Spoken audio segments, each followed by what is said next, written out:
My name is Mike Dunphy, and I am the editor of The Bridge, and the first thing I want to do is welcome all of you for coming to this inaugural gala. As some of you know, I took over the paper about a year ago in June 2018, and I am astonished that a year has gone by already, and I am overjoyed that The Bridge is able to inspire all of you to come out here tonight and support this paper that we all work very hard on and love very much. Thank you once again. It also reinforces one of the really great lessons I've learned in my career as a journalist, and especially since coming to The Bridge, is that while money does keep the presses rolling and keep the journalists writing, it really is engagement by the community that keeps a free press alive. So seeing all of you here tonight gives me tremendous confidence that local and independent journalism can survive and thrive in Vermont, especially in the increasingly challenging media landscape that has seen 1,800 local papers collapse in the last 10 years, the rise of news deserts across the country, and of course the resulting polarization and corruption of democracy that often results. I also do want to make a point that there are many ways you can support your local paper, be it The Bridge or other local papers, beyond donating, subscribing, and advertising. There are many ways you can do it that don't cost anything, starting with reading the paper and sharing the paper with your friends and online. Following the newspaper's social networks, Facebook and the like, is a help. A great thing that I love is tips. News tips, what's going on in the community. I really value when people call me up and say, hey, there's this great story going on, maybe you guys should take a look at it. So please feel free to always send me ideas for stories, things that The Bridge you think should be looking at, and we are happy to get that. In addition, we are always looking for help with a number of different things. If you have any applicable skills with software or sales, or journalism experience, my ears are always open. We have a great community here, and I get a lot of wonderful ideas directly from you, so feel free to contribute those as well. And of course, it's always helpful if you patronize a shop or a service as a result of seeing an advertisement in The Bridge. Please feel free to tell them. The important thing is really to engage. So I want to start engaging with this wonderful evening ahead. We really have a fantastic program. I cannot thank all of the people who have made this possible enough, but we will try. But if I was to thank everybody, I would be speaking here until 9 o'clock. So there are a few people I do want to thank for making this possible. Firstly, the Vermont College of Fine Arts, who provide the offices for The Bridge. I don't know if you didn't know that, we're just across the way. To the college, I want to say you give us a home, and that is indeed where our heart is. And then there's never a day when I don't walk into that office and don't remember that I am standing on the shoulders of the man who co-founded the paper in 1993 and guided it with gusto for 25 years and hired me. Thank you, Nat Frothingham. I did see you around there. And for all you have done and continue to do in support of The Bridge. And undoubtedly, I must give some recognition to the very small but very dedicated staff of The Bridge, all of whom work far more than they can be paid for. I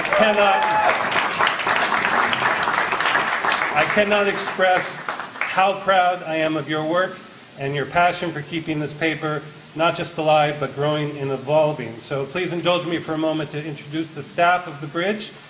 First, I want to introduce Tom Brown, who is over there. He is our managing editor, and I say my editorial consigliere. There's Tom. I also want to introduce Sarah Davin, our graphic designer, distribution manager, writer, and countless other jobs. Where are you, Sarah? Please stand up over there. And she is very ably assisted by Marichelle Vaught, who was graphic designer prior to Sarah, and served The Bridge for many years in that capacity, and also has been my chief shoulder to cry or lean on in some of the more difficult days. I don't know, where are you, Marisol? Oh, there she is over there.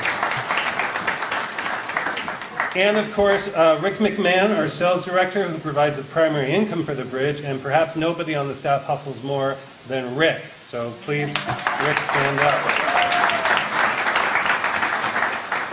And in addition, we have our bookkeeper, Cathy Thurston, who keeps all of our numbers straight, and she prints our checks, so we love her the most. She's in the back there. And I also want to give a shout out to our deliverers. Two of them are here, Carl Etnier and Laura Stridesberg, who have been around here. There's Laura over there and Carl over there. They're the reason that they show up in the boxes and at your door, and I thank them very, very much. And of course, as I've been in this job, I know that there are tons and tons of people who have worked for the bridge in the past or had some experience with the bridge in the past. And many of you I've met, many of you I haven't, but to all of you I want to thank you for that effort you put in the past, because I am the one benefiting from it, or the paper is benefiting. So thank you to all of those past people. And then I just want to take a minute to thank everything you see around you right now. This entire event is thanks to the Friends of the Bridge.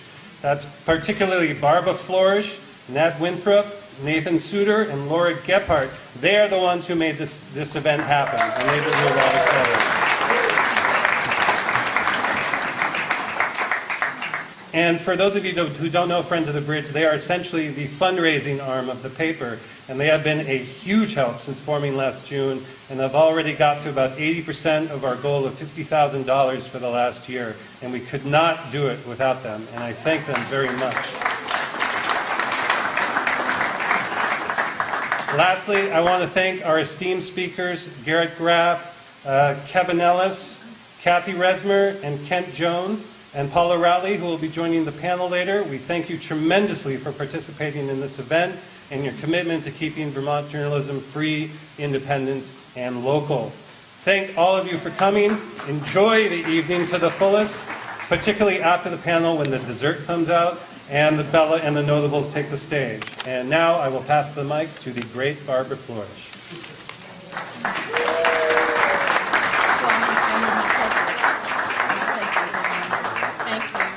Hello, everybody. Welcome, welcome, welcome. Thanks for showing your support for the bridge by joining us this evening. Vermont College of the Fine Arts is sponsoring this at the highest level because they're giving us this venue in addition to our space. So we can't thank Thomas Christopher Green and the staff and the college enough for that.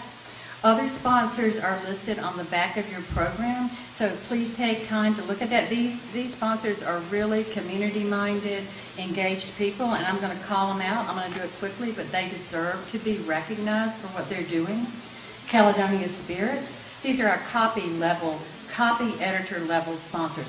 Caledonia Spirits, yay for those signature cocktails. Pretty nice, huh?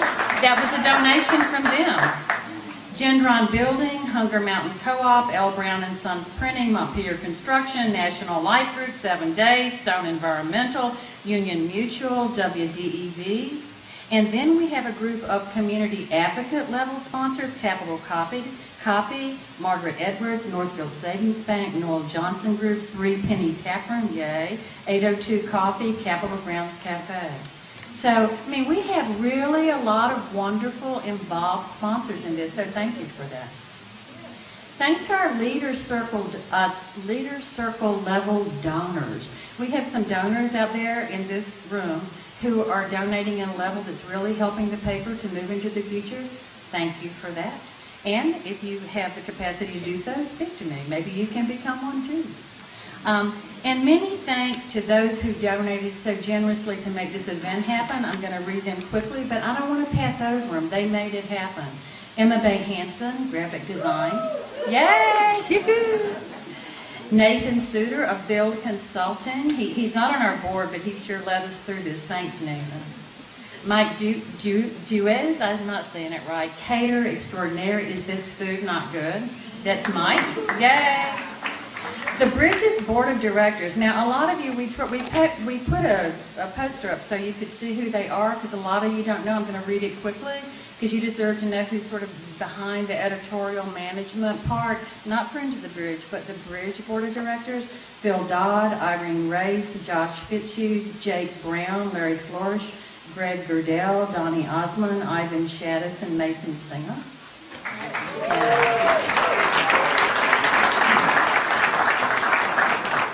So now let me answer a question that I know you are asking.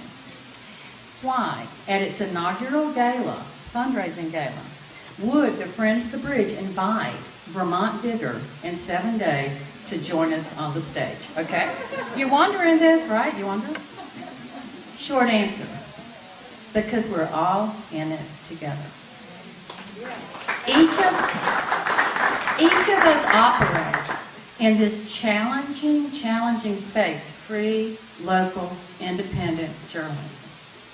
Each of us is a different manifestation of that ideal, but each of us represents that ideal. We play different roles within this space, and each of our roles is critical. We're in it together. We need to stick together, and we need to support each other. So we're not looking at each other as competitors. We're in it together if we believe in free, local, and independent journalism and what it accomplishes for our democracy, for our society, for our community. In fighting for the health of our own media organizations, we're all fighting for the same thing. We're fighting for an informed, engaged community with equal access to high-level information. Equal access. You don't have to buy a subscription, you get it on the street. It's still high quality. It levels the playing field. I raise money to support the Bridge because I'm convinced that our hometown newspaper matters. It dives deep into community issues that other newspapers don't or cannot. It helps us to know and understand each other. How many of you knew there was a roller derby in Barrie? But that's cool to know, isn't it? I mean, these are the people in our community. It promotes equal access to information, which is a big, important thing to me. It encourages well-informed, thoughtful participation. It connects us. It strengthens the fabric of our community. So we as a community really need the Bridge, but the Bridge really needs you, too. When I spoke last year, I said something that my son had gone to a conference, and a lot of he's a social activist, and a lot of the kids were standing in front of a big sign that said, nobody's coming. It's up to you. Nobody's coming. So it's up to us to support free, local, and independent journalism and all that it means for our society. Unfortunately, there is a gap between advertising income and what it takes to publish a 24-page paper twice a month. So the paper's doing well. We're doing good. We're doing better. But still, that gap must be filled. The paper is free to the community, but it is not free to produce. So to continue into the future, as a strong and independent voice, there are systems to upgrade, IT, technology, software, things like that. So please enjoy yourself this evening, because that's going to make me really happy. Participate in this great discussion that's about to happen. I can't be more excited about the quality of people we have here to engage in this discussion. Enjoy the wonderful food and dance, and please take home a gift for yourself from the silent auction. And please consider donating again and again generously to the Bridge. I say I'm shameless in asking. I am, because I believe in it. There's a donation pledge box on the table where Mike Dunphy, our editor, has laid out a beautiful array of all the bridges from over the last 25 years for you to see. So make a donation. Tim Samard, where are you? He's back there. Tim has a square. If anybody wants to do a donation by credit card, he can handle that. Please continue to stand with us. Give deeply, give what you can, and let the gala begin. And don't forget to tip the bartender. Mike?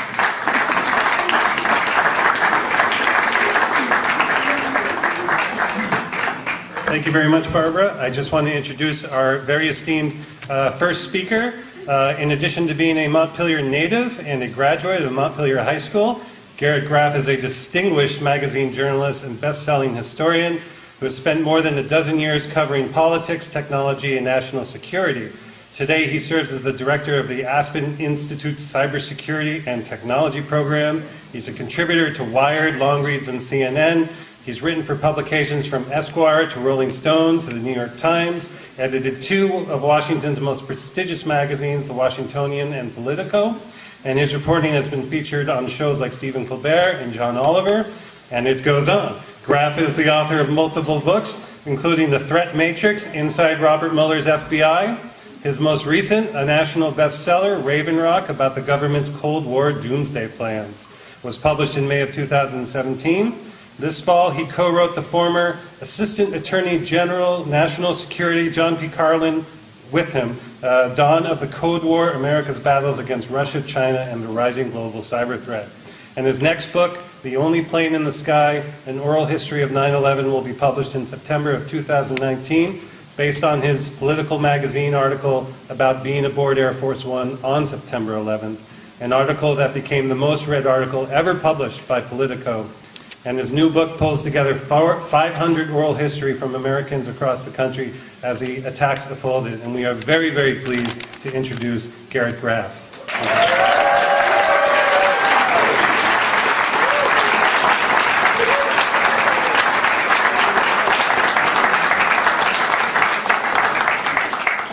Thank you all for coming out tonight to support the bridge. This is a great event and a great testament to the strength of the Montpelier community. As Mike said, I'm a proud native of Montpelier and product of the Montpelier Public Schools, and I'm excited to see tonight some of my teachers, Ms. Muncie, 6th grade math, Mr. Phillips, wherever he was, my high school principal, who, as I said to him, I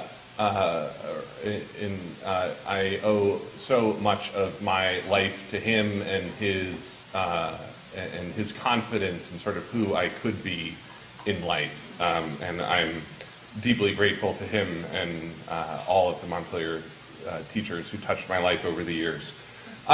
This is a cause that's uniquely important to me as a journalist and as a writer, particularly as someone who has some unique ties to Vermont journalism in my family. And since I came back to the state 3.5 years ago, I've been proud to serve on the board of VPR and to try to help keep this local news ecosystem here in Vermont vibrant and strong. Professionally, I've spent the last 3 years covering the Russia investigation and Bob Mueller's special counsel probe. And I wanted to take the opportunity tonight to talk a little bit about the backdrop of that. I know sort of most of you probably want me to just talk about the ins and outs of whether Mueller will testify in the next couple of days and what precisely he will say. But I wanted to sort of take actually a step back from that and sort of to talk a little bit more about the what's going on in the country right now and these institutions that are so important to us that we have seen under assault, whether that's freedom of the press, whether that's the rule of law, or whether that is the literal battle that we are experiencing today about the checks and balances in between co-equal branches of government. As well as assorted other issues that have come up over the last couple of years.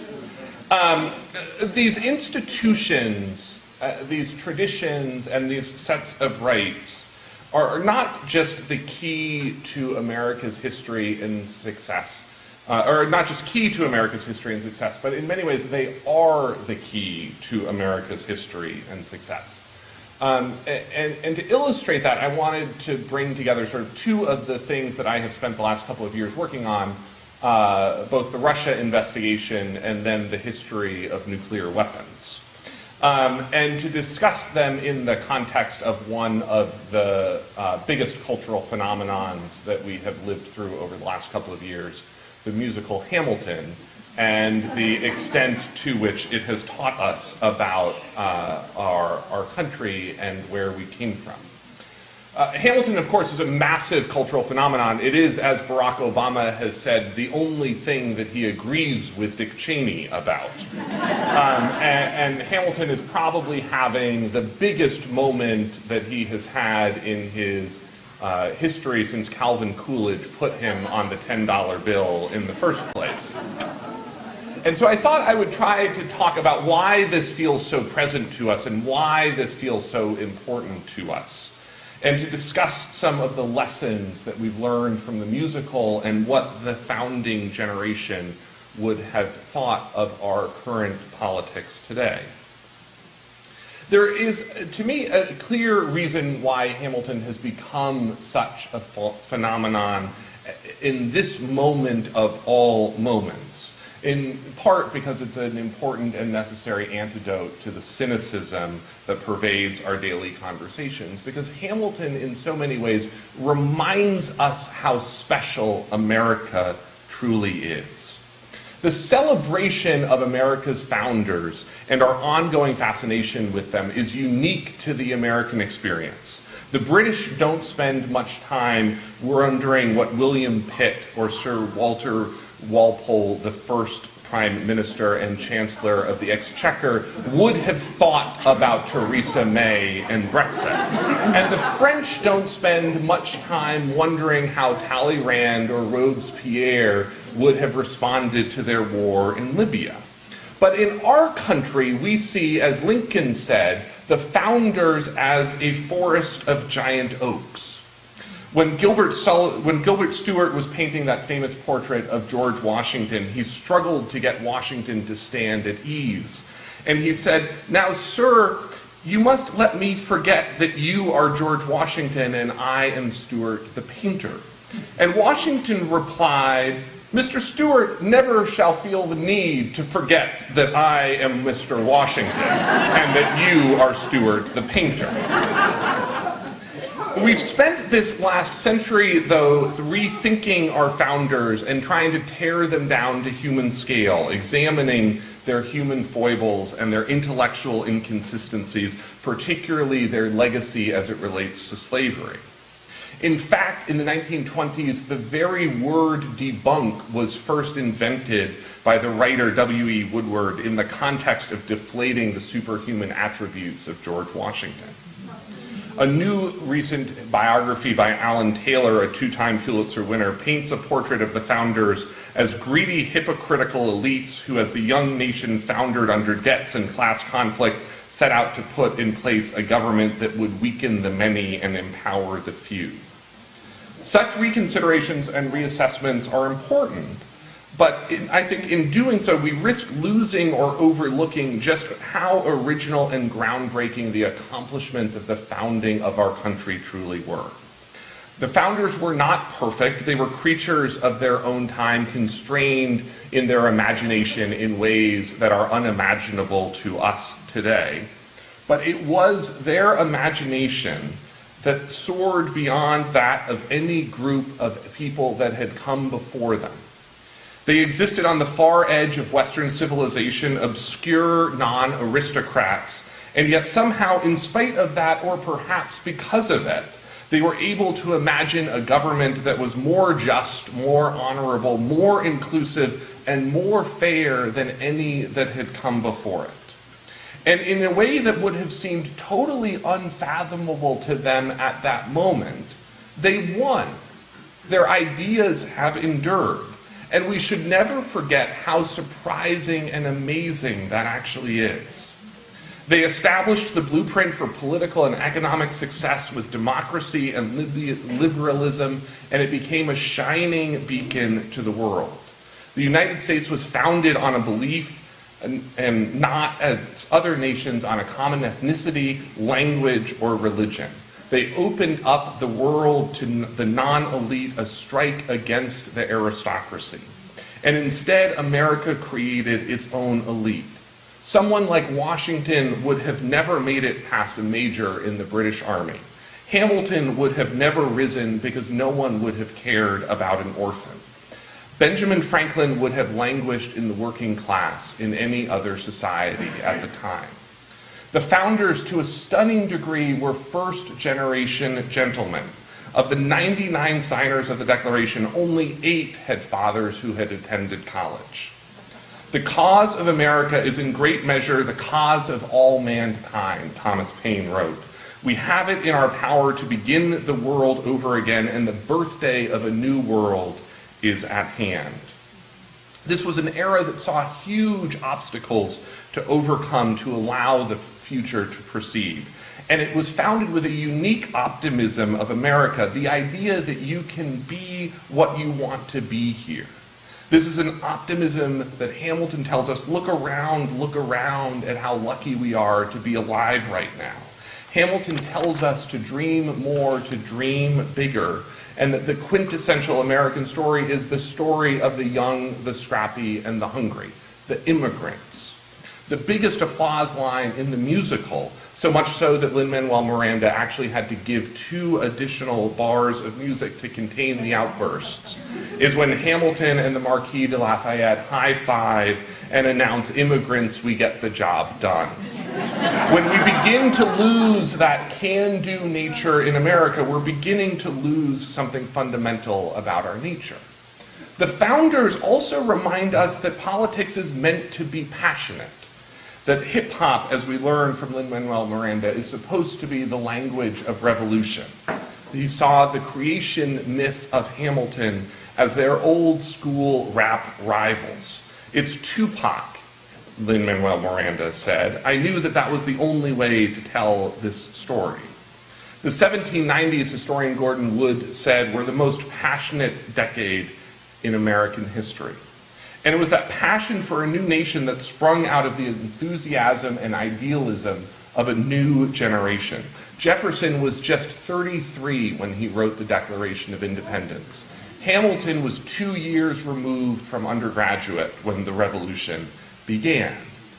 Hamilton also reminds us that politics was messy back then. Henry Adams used to joke that if you review all the American presidents in reverse, you would think that if you review all the American presidents in order, you would think that Darwin got it precisely backwards. But that they weren't then above today's politics, mudslinging, character assassination, and more. We watch something like Hamilton today with the benefit that Alexander Hamilton and the other founders never had, which is we know it worked. As they lived it, this was all messy and uncertain. Retrospective history, as Adam said, is history viewed with the benefit of hindsight. It's invariably neater and tidier than history as experienced by those making it. True history is about chance and contingency, unintended consequences, political leaders who were improvising on the edge of catastrophe. Jefferson spent his entire life, right up until his death on July 4th, 1826, fighting to ensure that what he called the sacred fire of freedom of self-government was never extinguished. Hamilton shows us, too, that the founders weren't unified, that rather than representing the staid, stiff portraits that we're used to by John Trumbull, they were lively and spirited and argumentative. We think of the founders of our country as one team, but they weren't. John Adams was deeply bitter about his legacy. He saw Thomas Jefferson as stealing the historical spotlight that rightly belonged to him. The Declaration was a great document, sure, but that was one day, one moment. Adams was the one who fought for this year after year. He cajoled, he orated, he twisted the arms to get to the point where Jefferson could actually sit down and write that thing. Jefferson, for his part, was horrified by the Constitution, which he considered an abomination and unnecessary for governance. Sure, it's easy to say today that our politicians suck, but it's important to remember, but back then, they thought the same thing. Washington's first attempt to seek the advice and consent of the Senate was such an awkward failure that he stormed out of Congress and never returned. On the eve of the inauguration, Jefferson and Adams met with Washington at the presidential mansion on Market Street in Philadelphia, intending to serve in a coalition government. Adams knew his entire cabinet was prepared to resign if he let Jefferson participate, and as they walked home that night, they parted ways and never spoke again. Jefferson said, "The President of the United States will only be the president of a party." And of course, then there was Hamilton versus Jefferson, the original feud. As much as we decry the partisanship today, we fail to recognize the sheer wonder of what these political parties let us live. It's a remarkable accomplishment to disagree civilly as a political society and as an economic system. It was new then, and it remains unique today.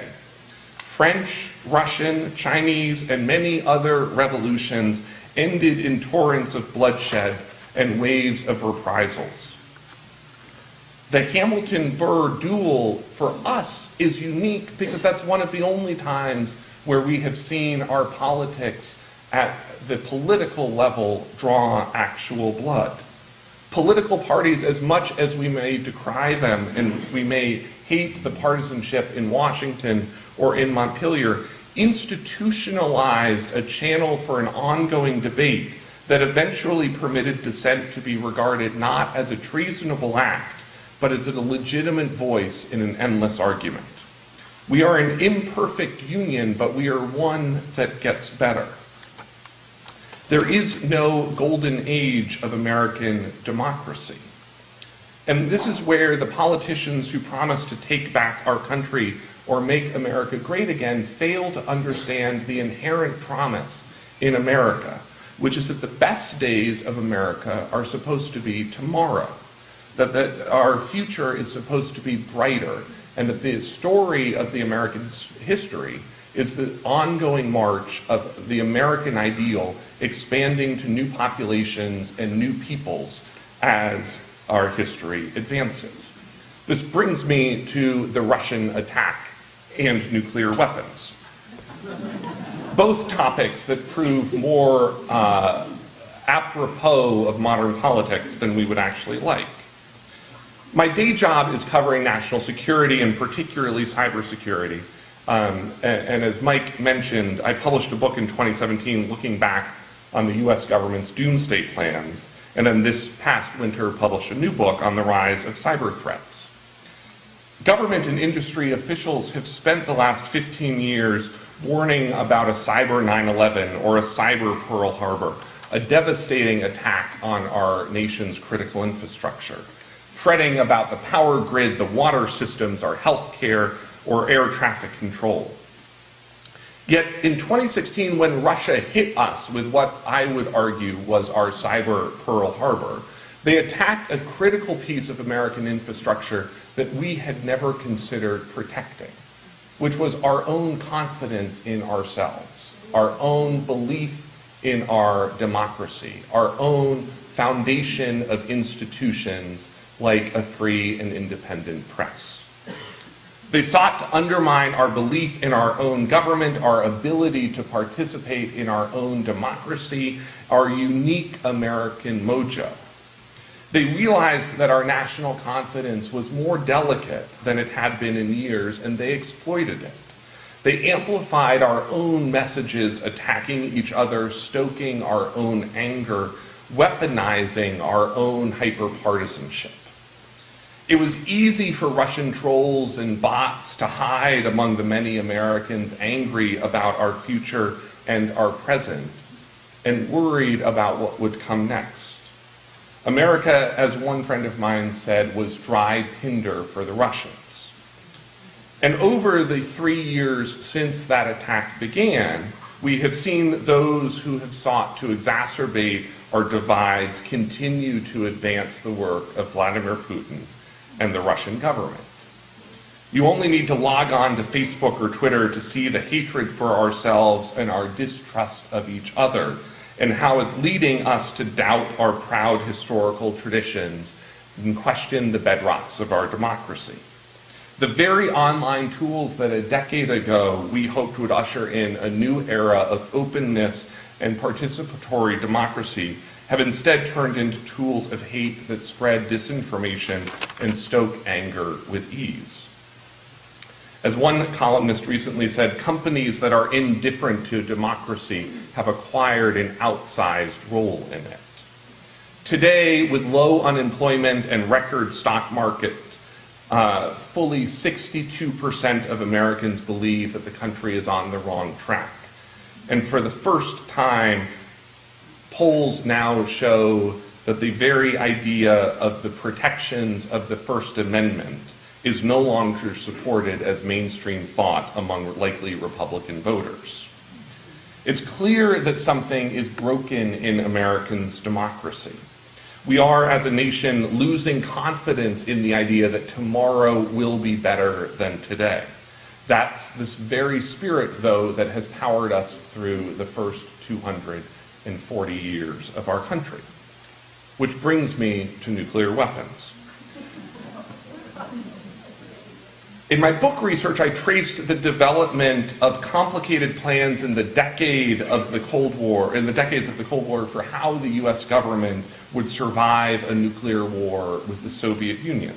Many of these plans came about during the Truman, Eisenhower, and Kennedy administrations, and they were incredibly detailed about how cities would be evacuated, how manufacturing plants would restart, how the post office would sort out who was dead and who was alive, how the National Park Service would run the refugee camps, and which high-level government officials would be evacuated to which specific mountain bunker.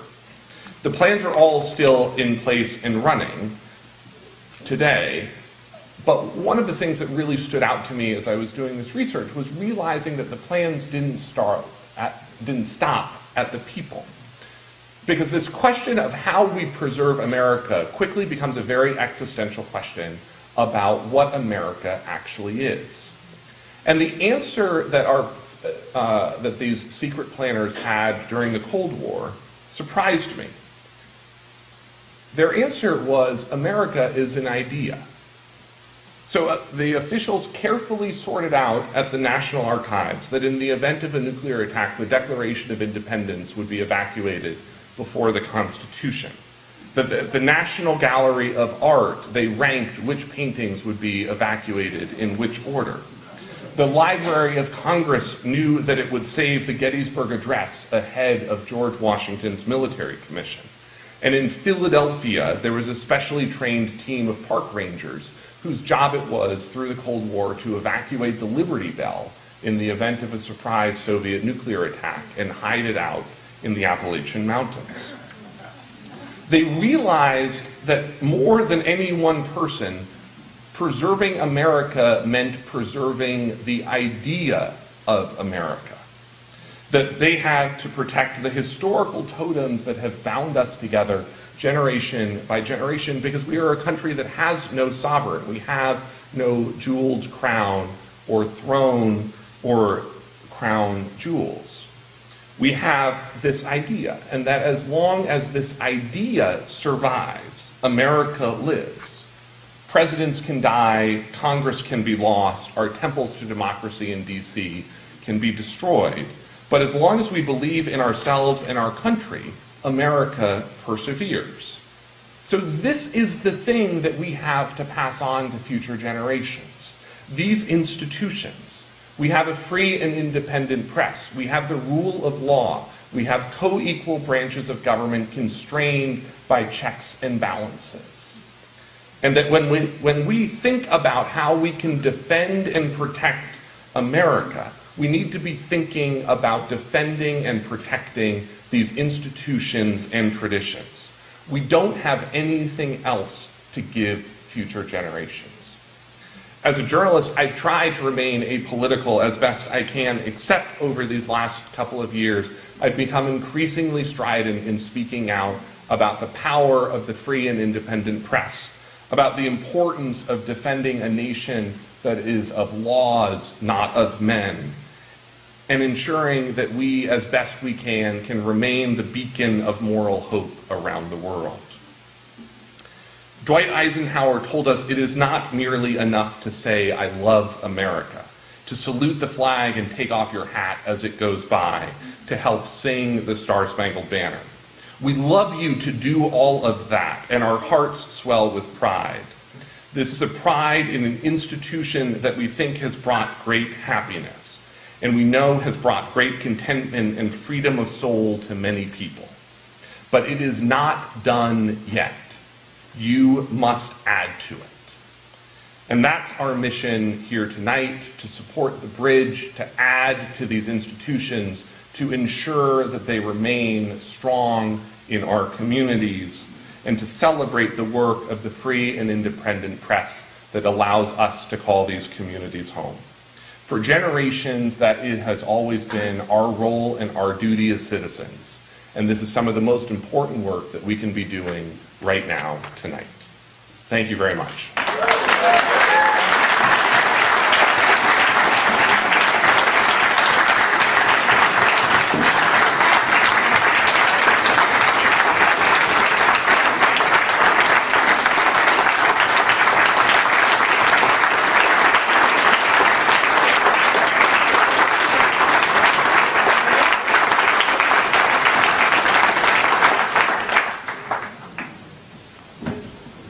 Wow.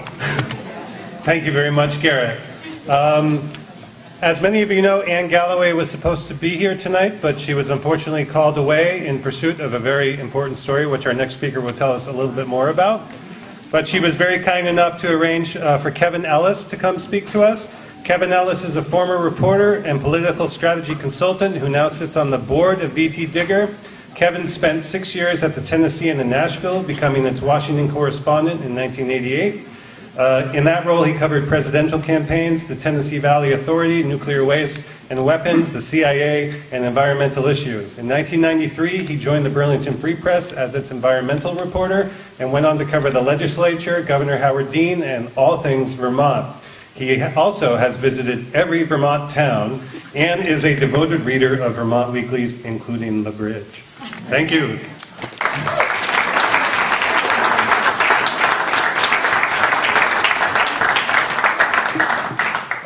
Thank you very much. That's a very easy act to follow. I am the father of 4 children, and I had my eye on the parents' Graff over there in the next row, and I just couldn't help but think to myself how incredibly proud they must be, and how incredibly proud we are of all of our children. So thank you for that. That was inspiring, despite the daily depression that we suffer from, both online and off at the moment. So I'm a poor substitute for Anne Galloway, who's the founder of VTDigger. I know many of our readers are here. Anne came to my office after getting laid off from the Times-Argus 11, 12 years ago and said, "I think I'm going to start a little blog." And I, in my best white, male, patriarchal, mansplaining way, said, "Yeah, that's a really good idea. You should go to the legislature with your little pad and your little paper and go write a blog." And 10 years later now, she, not single-handedly, but fairly close, has created something of a paper of record for politics and business and the goings-on of the state. I say that not to promote, because we're here to promote the bridge, not Digger, but I just wanted to tell you a story about how I came to be up here today. So my phone rang at 5:30. Well, it always begins with a text. Anne has been up since 4 in the morning, as usual. And 5:30, she says in a text, "Can you call me?" I call her. It's now 6. And she says, "I can't go to this event tonight. I've got to go to Burlington to be at the unsealing of the indictments around the EB-5 controversy. And then I have to be in Newport for the court hearing, and then there's Stenger is going to be indicted, and Quiros is going to be indicted, and I need to be there to write the story. I said, Ann, you have staff of people who are supposed to do this. Yes, but this is my story, and I need to be there because I need to see this through from the beginning to the end. So she is in Newport now. I'm looking at my phone every 4 seconds or so to see the latest. The indictments were unsealed, and away we go. And Digger and everybody else will be covering that.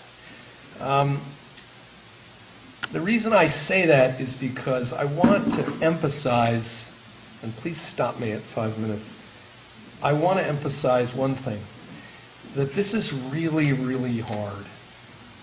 Whether you are, we sit in board meetings at Digger, and I know a lot of my friends say, oh, you get to be on the board at Digger, that's so cool. Like, you get to talk about journalism and Garrett Graff and, all of the sexy stuff, and he's on TV, and, well, we don't talk about that, in board meetings. And I know Paula Routley and Cathy Resmer, who you're going to hear from later at 7 Days, who and I shared a desk with Paula Routley for several years at the Burlington Free Press, and I know Mike's the same. When they're in staff meetings, they are talking about the hardest, most difficult issues ever, both journalistic, do we put this juvenile criminal's name in the paper? Do we sue the Attorney General to get access to certain documents? Do we cover the tennis match, the school board meeting, the whatever at the micro local level? How do we write about this damn parking garage? And then you have to and then at the same time you have to run a business, right? You have to say, how are we going to pay for this? We have to hire this new reporter from Boston who's coming in the door. We don't have the $60,000 plus benefits, plus a place to live. How are we going to keep that person? How are we going to pay that person? Okay, we just lost, Digger a few years ago lost a reporter of the Boston Globe. We become, as we all do, training grounds for journalists who then move on. So we then have to replenish the newsroom to serve the society. And that is really, really difficult. So I'm here to say, I'll give you one anecdote about, something of an amateur Robert F. Kennedy historian, and he was making a speech during his ill-fated campaign in 1968 in which he said, he was talking about health care for all, he was talking about the abolishment of nuclear weapons, he was talking about abolishing poverty, and I think it was at Columbia, but a student stood up in the back and said, why are you going to pay for all this? And he looked out at the crowd. The guy said, who's going to pay for all this? And he looked right at the kid and said, you are. You're going to pay for it. And that's really the message. Whether it's 7 Days, or the Bridge, or Digger, or wherever you live, Hardwick Gazette, you paid to get in here tonight, and I'm urging you to then go home and write another check. Because if you don't write another check, what's going to happen is that the democracy, if the journalism goes, and 80% of mid-sized metro daily newspapers, the Denver Post, those mid-city dailies, the Nashville Tennessean, where I used to work, they're gone. They are over. The business model is done. So we need to stop sort of lamenting the fact that that's done and that the internet exists and social media is a pain in the neck. We need to get over that and say it's a new world. A lot of it is digital, and we need to reckon with that and then pay for it. Because the car dealers who used to pay to buy the ads in the Burlington Free Press that we all used to read, they're not buying those ads anymore. They're on Facebook, they're on Google, and hopefully they're buying ads in 7 days.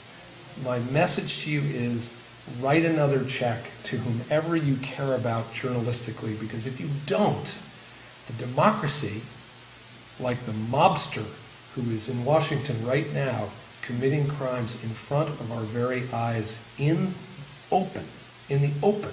Nixon did it secretly. This guy does it in public, okay? If we don't pay for this journalism, we just don't, it's not about the journalism, it's about the democracy. And if we lose the journalism, we lose the democracy. Thanks.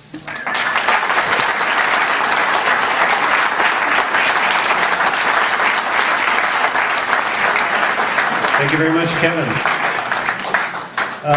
For our next speaker, this is Cathy Resmer, who is the deputy publisher of 7 Days. And I always want to give a shout out to 7 Days because in many ways, for what we're doing at the Bridge, I personally look to 7 Days as a model. And so many of the things I'm trying to achieve in the Bridge are many of the things that I see 7 Days achieving so well. So I'm very, very honored and happy to have Cathy Resmer here today, as well as Paula Routley. As for Cathy, since 2010, she's been a co-owner. Her print and digital journalism has been recognized by the Association of Alternative News Media and Parenting Media Association. In 2008, she created Vermont's Good Citizen Challenge, a youth civics and media literacy initiative through 7 Days parenting magazine, Kids TV. And joining her later with the panel is Paula Routley. Paula Routley is the co-founder, publisher, and co-editor in charge of news at 7 Days. Lately, she's been project managing enterprising editorial initiatives such as the nonprofit series from last year and the year-long Hooked project exploring Vermont's opioid crisis. In 2015, she was inducted into the New England Newspaper Hall of Fame. Ladies and gentlemen, Cathy Resmer.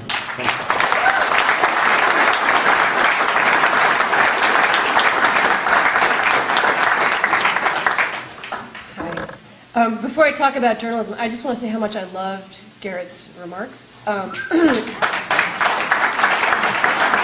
on so many levels. And I wanted to point out, Mike, you mentioned the Good Citizen Challenge. That's a thing that we started last year through 7 Days in Kids Vermont. Good citizen, I'm a good citizen. The Good Citizen Challenge is a youth civics initiative. And its goal is to incentivize Vermont kids to learn about government and civics and media literacy. And when they do all these activities, it's a nonpartisan initiative. So it gets kids from all sides of the political spectrum. And when they do these activities, they get points. And then when they reach 251 points, which is the number of towns in Vermont, we do something nice for them. We give them a medal, and we give them a t-shirt. And this year we brought all of them, like the 77 kids, we brought them to the Vermont State House. And the legislators gave them a round of applause, and they met the governor. And they walked into that State House thinking, wow, we belong here. This is our thing. And they, I think, were experiencing that thrill of carrying on that American idea. And that's just one part of some of the stuff that we're doing at 7 Days in Kids Vermont that I'm really proud of. So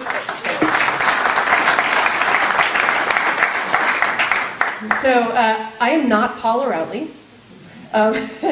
You might have seen on some of the ads for this event that we had Paula on there, and she's sitting over here, and she'll be up later. I did not start 7 Days.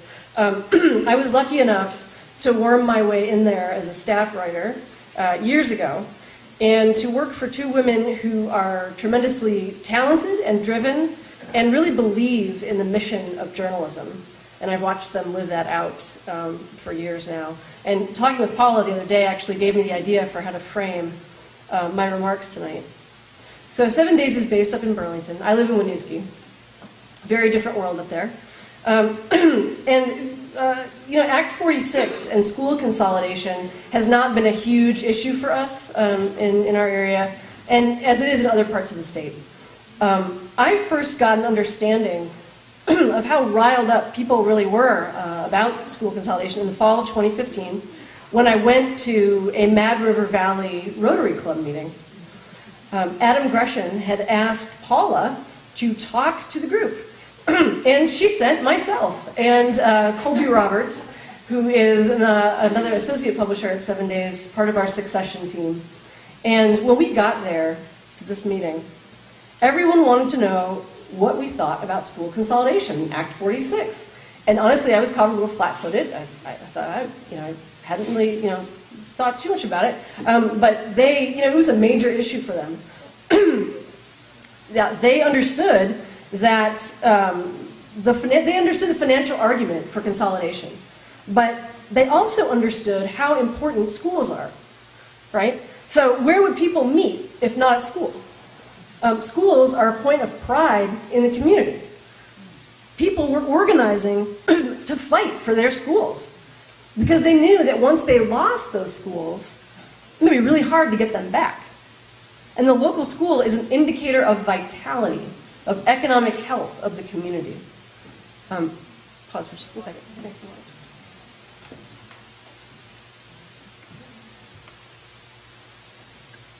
I've had a lot of those fun meetings that Kevin mentioned today, those staff meetings.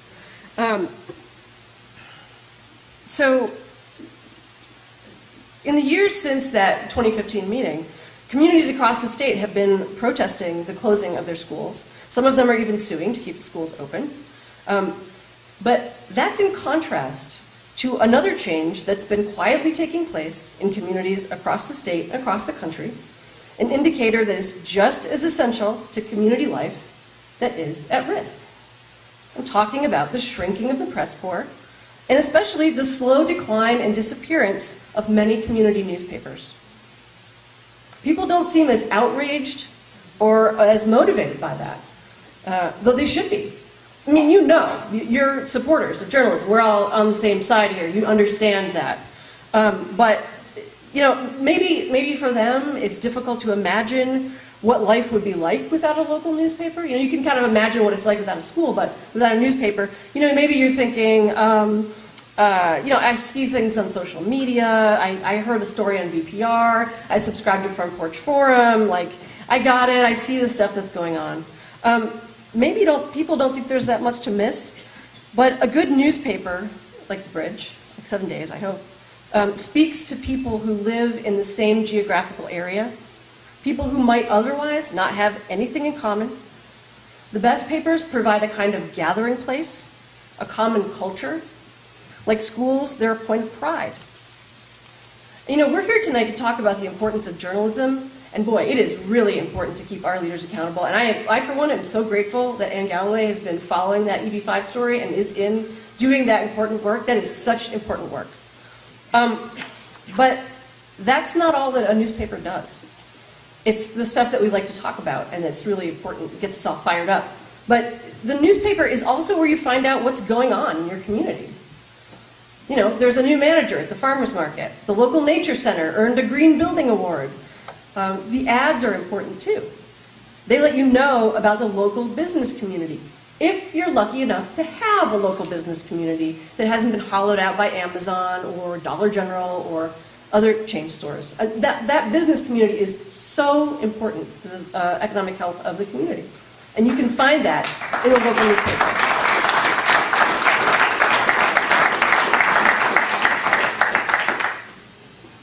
Your hometown paper has names in it of people who you know, right? I can still remember the very first time that my name was in 7 Days. It was in the March 11th, 1998 issue in a calendar listing for my first solo poetry reading at Rhombus Gala. I know, you laugh, it's right? Because that's funny, it's a calendar listing, but man, I cut that thing out and I put it in my journal and I was like, look, I'm in 7 Days, this is really exciting. It meant a lot to me. And to me, that was the biggest thing in the paper that week. It was my calendar listing. We get feedback from people all the time. You are people probably who place listings in the calendar. That's important. It drives people to your event. We get feedback from people all the time that they plan their calendar stuff. They plan their activities around the events they see in 7 Days and in Kids Vermont calendar.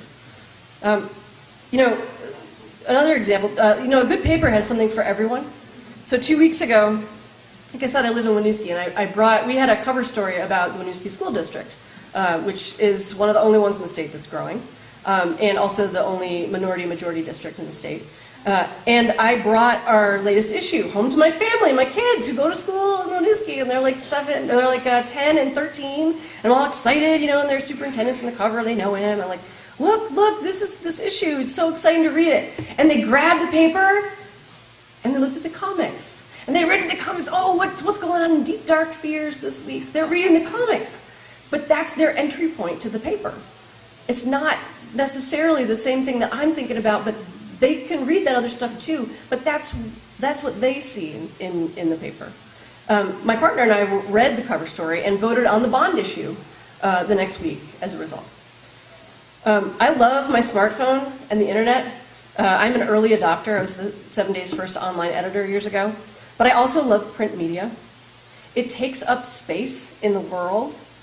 It gives us a common reference point, tourists and locals alike. I don't know about you, but whenever I travel, the first thing I do and look for is the local newspaper or the magazine, because you can tell a lot about a community from its publications. It's really hard to get the same sense from a listicle on TripAdvisor or a bunch of Yelp reviews, which is what you're going to find on the internet when you search just basic, I'm a tourist in this area. The kind of information you're finding is not necessarily the kind that you want. A good paper is simultaneously reflecting and creating community. So we have this feature in 7 Days, which you may have seen. It's called the Tweet of the Week, right? Twitter. We follow a bunch of people on Twitter, local Vermont people, and every week we pick out a tweet that we think is funny or like hilarious. Like this week, the Tweet of the Week is about a guy who goes to show his ID to the bartender, and they say, "What state is Vermont?" Because he's out of state. And he's got a little emoji, laughing emoji. But it's just some funny thing, right? Well, do you know what people do? We don't put that online. It's just in the paper. They cut out those things and then take a picture of them, or they take a picture of the page and they post it to Twitter. There's even a hashtag. There's a hashtag. Hashtag 7DTOTW, Tweet of the Week. We did not create that. That is not like us. That is the community using the tools that we give them and doing what they do with it, right?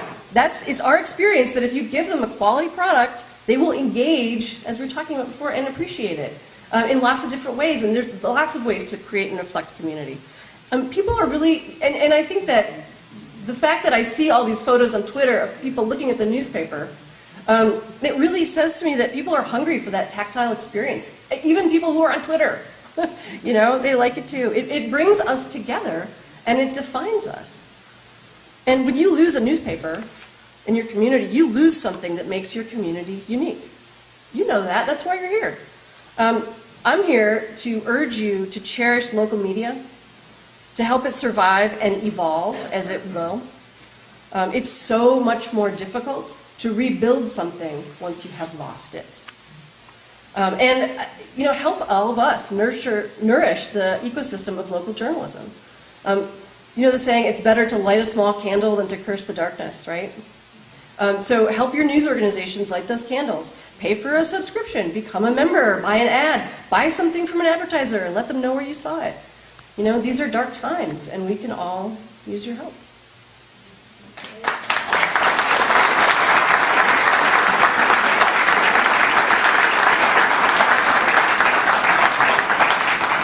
Thank you, Cathy, very, very much. So our final speaker for the evening has 4 Emmy Awards and 1 Peabody Award for his work on The Daily Show and Rachel Maddow and Air America Radio, and he's been on MSNBC. And I also, forgive me, want to give a shout out to your absolutely wonderful wife, Kelly Caldwell, who also employs me for the Gotham Writers Workshop in New York. And the other reason I mention that is that she's the reason that we have, as part of the silent auction, a class for one space to take any writing class that you would like at the Gotham Writers Workshop. And having worked there for a long time, for me, it's one of the best places that you could ever learn to practice and learn writing. And if you're not careful, I may be your teacher if you take it.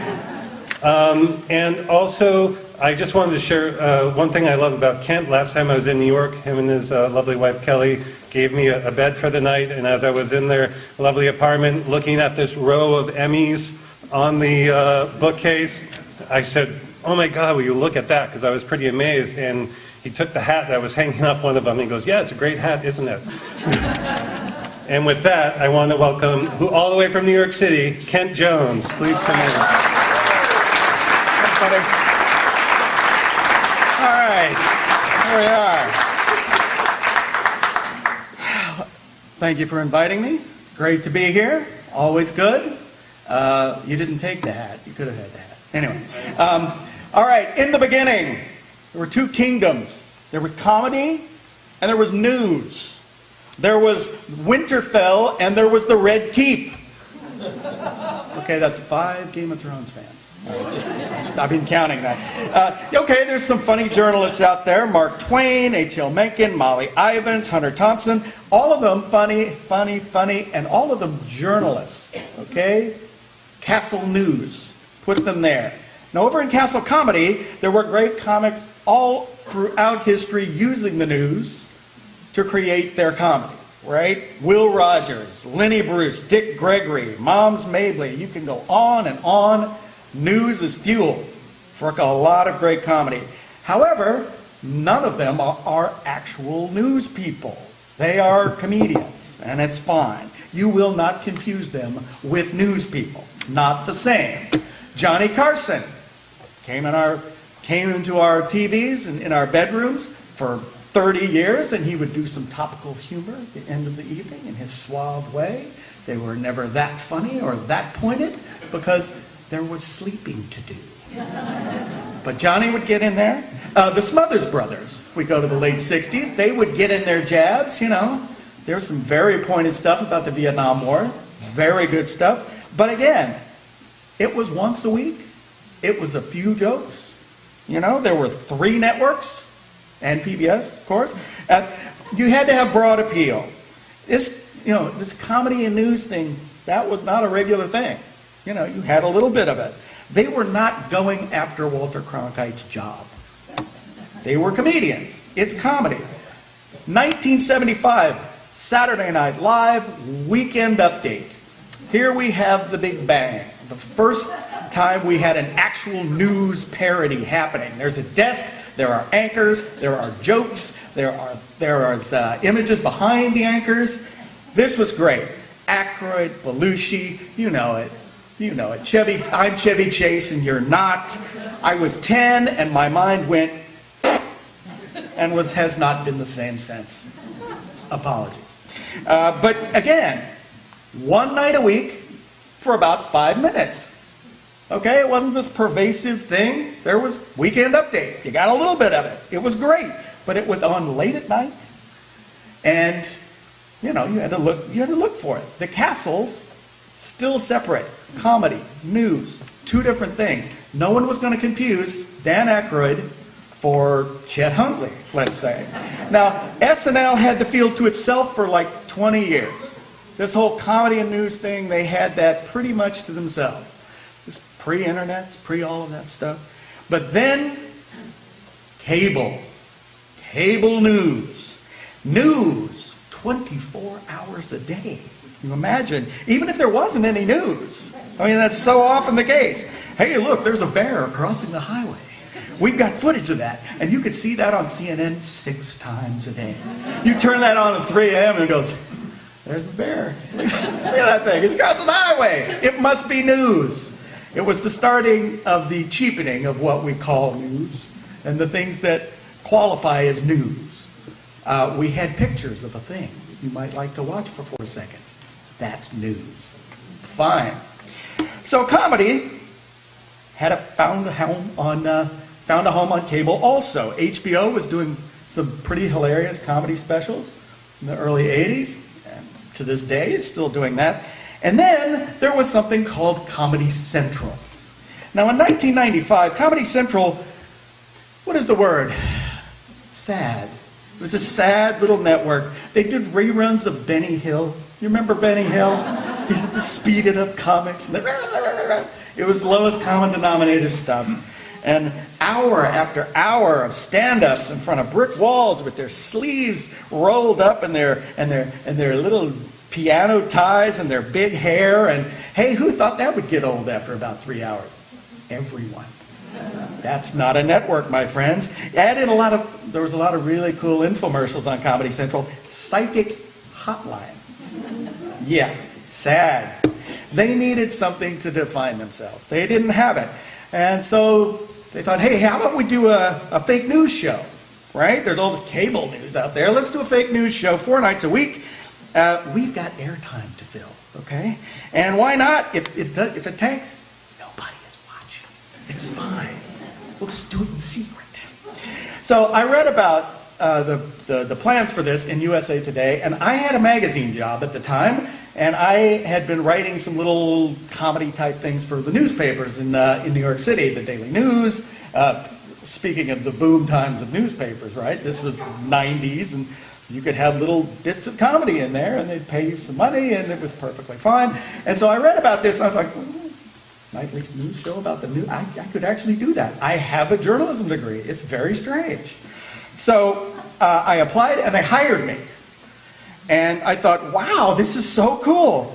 I can get paid to make fun of the news on TV, and if it goes well, this show could be on for 8, maybe 12 weeks. It's Comedy Central, people. That's like being in witness protection. No one's watching. And so I asked somebody, I said, what's this thing going to be called? And they said to me, smiling, it's going to be called The Daily Show. And I said, The Daily Show? Sexy. That's like going in a store and buying a bottle of wine called Wine. Worst title ever. Nonetheless, we started in 1996 on West 57th Street in the old McNeil-Lehrer Report studios. Now, I don't know how many of you remember the McNeil-Lehrer Report. It was the most serious of serious PBS news. It was a temple. You felt like you should be quiet when you watched it. You were being told important information by important people. And I'm not being patronizing it. It was the real deal. When you heard it from McNeil-Lehrer, that was the truth, people. You were getting it. And then we show up, it's like monkeys and clowns. We saw all of their stationery left behind, and we felt like the guys painting themselves blue in Braveheart. We're like, real news, we've come for your children. And so we proceeded to do everything McNeil and Lehrer would have hated. Right? We were loud and juvenile and unprofessional and unfair and unbalanced. And of course, we had a glorious time doing this. Because we had no competition. Again, pre-internet. Nobody was doing this. And SNL was still doing it for 5 minutes a week at night, and that's fine. But no one was doing this. We had a wide open prairie. We were the pioneers. We were building our little fun house on the prairie. Well, there's something to be said for daily deadlines and a terrible, terrible little cable network.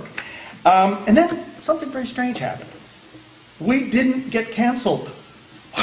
We were all very shocked about this. It's like, we do this little show in our garage, and you can't really find it on the cable dial, but anyway. Newspapers started writing about it, and at the end of the year, we made some top 10 lists, which just struck me as bizarre. Which means someone was actually watching this. People who could be doing something more productive with their lives. But they spent the 24 minutes on the cable channel with the infomercials. And as it turns out, people started to like having their comedy and their news kind of smushed together a little bit. Seemed to be a cultural moment. People in Generation X, I guess what they call it, raised on Letterman, raised on a kind of cynical attitude, both towards their leaders and towards their news. I mean, you go over to CNN and there's the bear crossing the highway. And you're like, okay, you get some too.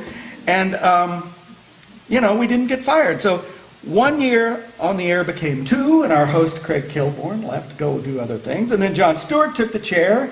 And of course, Jon Stewart had his own engine going. And pretty soon, an alarming segment of America were getting their news from snarky idiots like me. I mean, John's great and all, but really?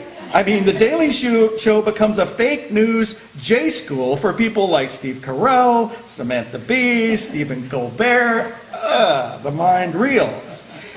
The news show had become, for way too many people, a primary news source.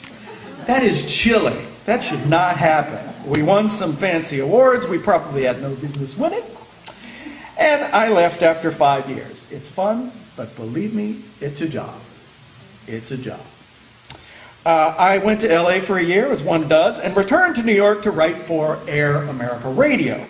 Now, I don't know how many remember that. It was at the height of the George W. Bush extravaganza, 2 terms.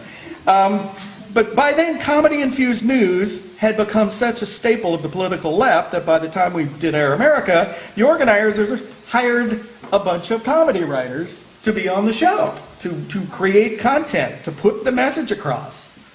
This is a strange concept. We are a progressive, left-wing political organization, so we better get the joke writers in here. And apparently that's how it goes now. We had successfully invaded the castle, and now we work there, apparently. We were part of the news business. Who knew?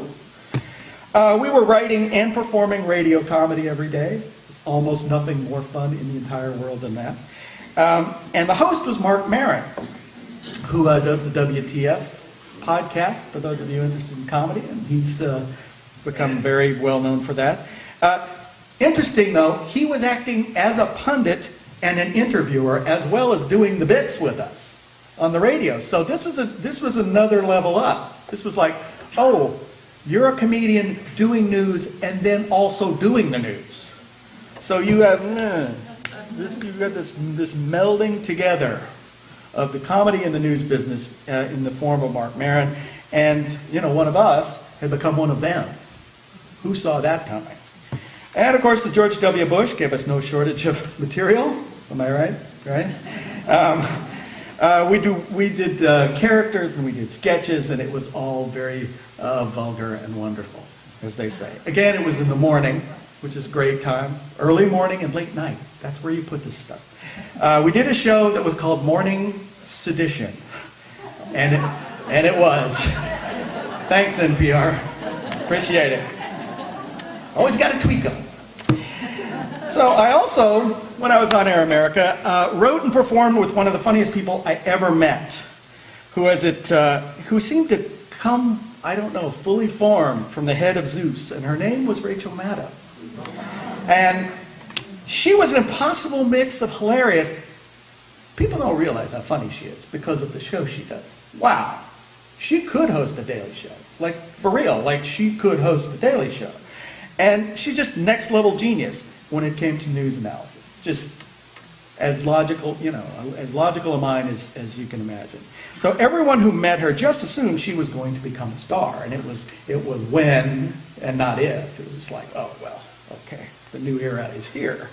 Now, on her radio show, she would do 15 minutes of brilliantly detailed takes on the day's events. And then, while the listeners were processing all of her deep thoughts, I would come on and do some joke about something or other, and people would probably go feed the baby and go to the bathroom.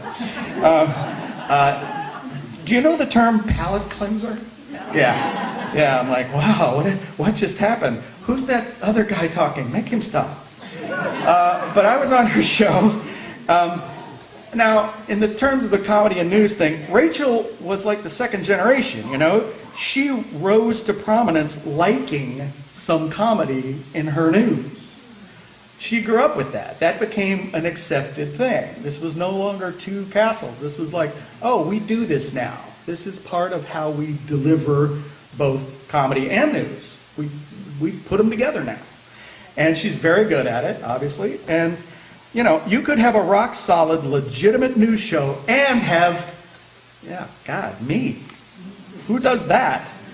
She brought me over to MSNBC for her TV show, and I dutifully brought the goofball, as they say. For the record, I wore a chicken suit on the air twice. I danced under a disco ball wearing dark sunglasses during one segment. And I at one time wore lederhosen whilst blowing on an enormous 20-foot-long brass Alpen horn.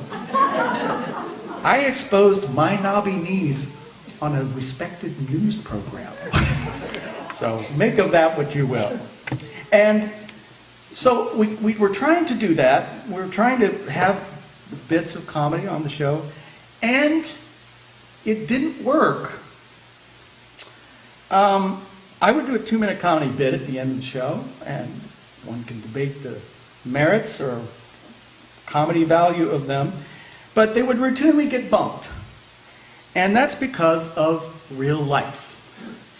Breaking news, shootings, storms, tragedy, awful political machinations.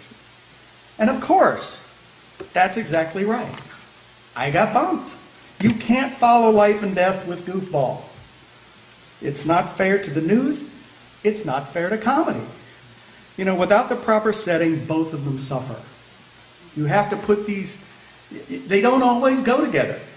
You know, sometimes it's nice, sometimes it's nice. You know, you make nice living doing it. But they don't always go together. And as a generation, we sort of start to expect it to go together. And it's like, you know what? This is maybe not that good an idea. Which brings me to the internet. Speaking of that, in the late 90s, every would-be Daily Show wiseacre suddenly had a place for their stuff. Yeah, I've been writing these jokes for years, and there's only been a couple of these venues, but now with the internet, let a million jokes bloom. All these things. What followed is a comedy news tsunami that we see now. We went from having none of it to half the people in this room have probably written a joke and put it online. Am I right? And that's fine. It's democracy with a small d. You know, that's great. Everyone's a little bit funny. Some people are more than a little bit funny. But now with the internet, oh my God, endless podcasts and blogs and web shows, memes, funny cats, and more memes and more funny cats, and some more memes and some more funny cats, and of course, Twitter. And we all know where Twitter is getting us now, don't we? And everything seems to have a thick gravy of snark poured all over it now. And it's not okay. You know, it's like, take that, gatekeepers. I've been resisting my comedy muse for years, and now it's going to come out. And it's mad, and it's hungry. And so we have a lot of it now, which is not to say we have a lot of good comedy now. We have a lot of comedy now. Let freedom smirk. Now, I'm the last person to discourage the funny. That's perverse, given my life. But Rachel was absolutely right to begin the separating of the comedy and the news. You know, think of it like going to a fancy restaurant. I mean, first, you eat the truffle risotto, right? And then you eat the tiramisu, right? You don't automatically put them in a blender and hit puree and then just pour it on the plate and go, oh, you see, you love both of these, and now that we put them together, you're going to love it twice as much. Like, ooh, what did you do? You killed them both. On the news end, when it's not done skillfully, it trivializes things that should not be trivialized. That doesn't make me a comedy hater. That makes me a lover. That makes me, don't do that to comedy.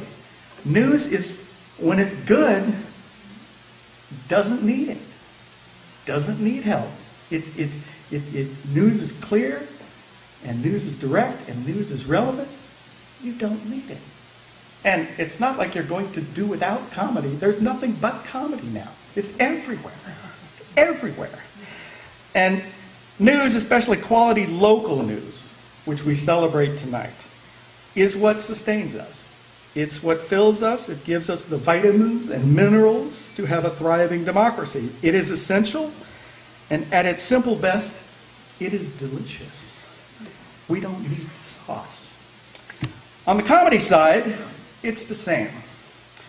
The current sort of viciousness and bullying attitude of so much of the comedy, the anger of trolls and the hate tweets are diluting what shouldn't be diluted.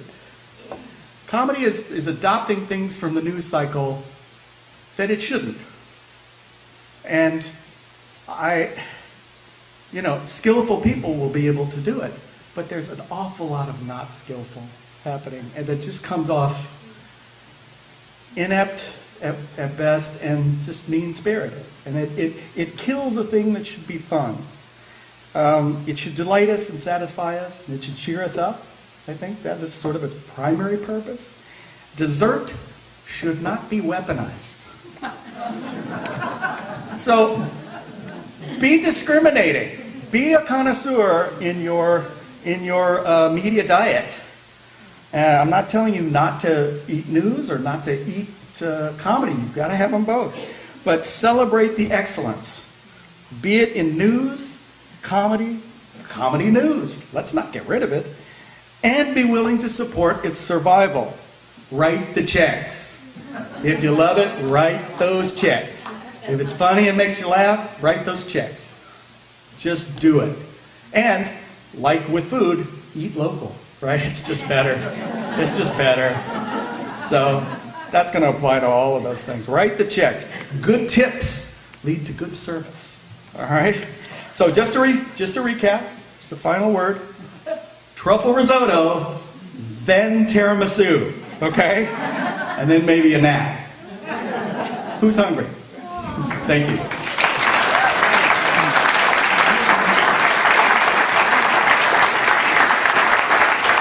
Thank you, everybody, for those wonderful talks. Looking at the time, we did originally plan a panel for you to ask questions, but with that knowledge of dessert, and that we have the dessert coming out in about an hour left, instead we won't do the panel, but all of our speakers will be out enjoying the dessert as well. And feel free to come ask any questions you may have.